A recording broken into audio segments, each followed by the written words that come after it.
আমার যে বিদ্যাবাসী আমার রাজনীতির দায়িত্ব নেওয়ার কারণে তারা ফ্রিতে ভোট দিয়েছে, আমি তাকে এখন ফ্রিতে সার্ভিস দিতে পারি।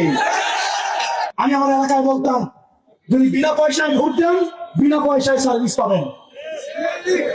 নির্বাচিত হওয়ার পরে সর্বপ্রথম ব্রিকফিল গুলাকে বন্ধ করতে পেরেছি, কেউ আটকাতে পারে নাই, কারণ নির্বাচনের আগে কোন ব্রিকফিল মালিকের পয়সা আমি খাই নাই।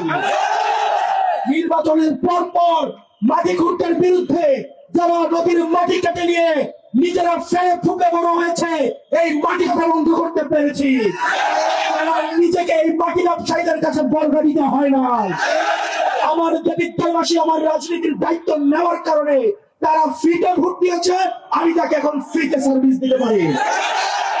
সেজন্য প্রিয় তরুণ প্রজন্ম, আপনারা যদি চান একটা সামাজিক সুবিচার, একটা ন্যায় ভিত্তিক এবং সামনের বাংলাদেশ গড়ে উঠুক, আপনি যদি অন্য রাজনৈতিক দলের প্রোগ্রামে আসেন, সেও বলবে আপনার রাস্তা করে দিবে, মাদক বন্ধ করবে, ব্যবসায়ীদের সুরক্ষা করবে, আপনার চাকরির ব্যবস্থা করবে, বলবে কিনা?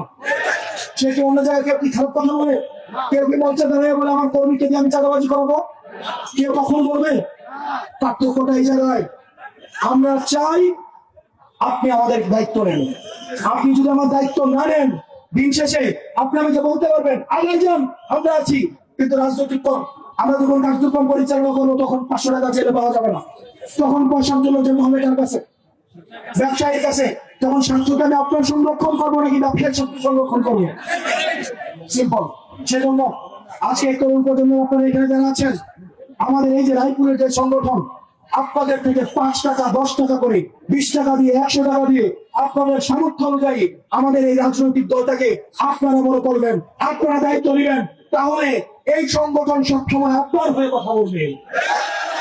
আর টাকা ছাড়া ব্যবসায়ী কথা বলবে আপনার পক্ষে, এটা কি কোনোদিন সম্ভব? প্রিয় রায়পুরবাসী, সর্বশেষ আমাদের এই প্রজন্মের অনেক দায়িত্ব আছে। আমাদেরকে দেখবেন এখন গালি দেয়, যেমন পুরোপানি সমাজটাকে নষ্ট করছে, বলে না? বলে না?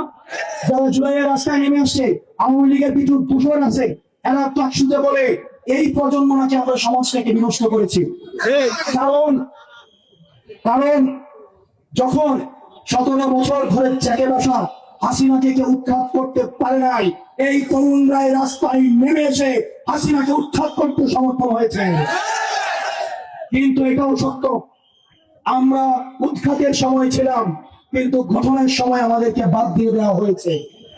সেজন্য আমাদেরকে প্রমাণ করতে হবে, হাসিনাকে বাংলাদেশ থেকে বিতাড়িত করে এই ফেসিবাদকে আমরা শুধু ফেসিবাদের পতন নয়, বরং আমরা যথাযথভাবে রাষ্ট্রটাকেও গঠন করতে পারি।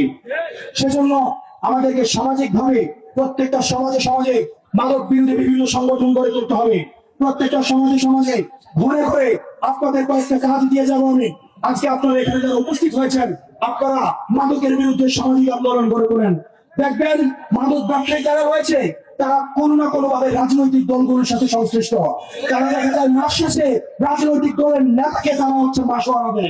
আমরা চাই আপনারা সামাজিক ভাবে প্রত্যেকটা এলাকা থেকে, প্রত্যেকটা ওয়ার্ড থেকে, প্রত্যেকটা ইউনিয়ন থেকে 5 জন করে 10 জন করে আপনারা তরুণ নেতৃত্ব নিয়ে সামাজিক ভাবে মাদকের বিরুদ্ধে, জুয়ার বিরুদ্ধে আপনারা সামাজিক প্রতিরোধ গড়ে তুলুন।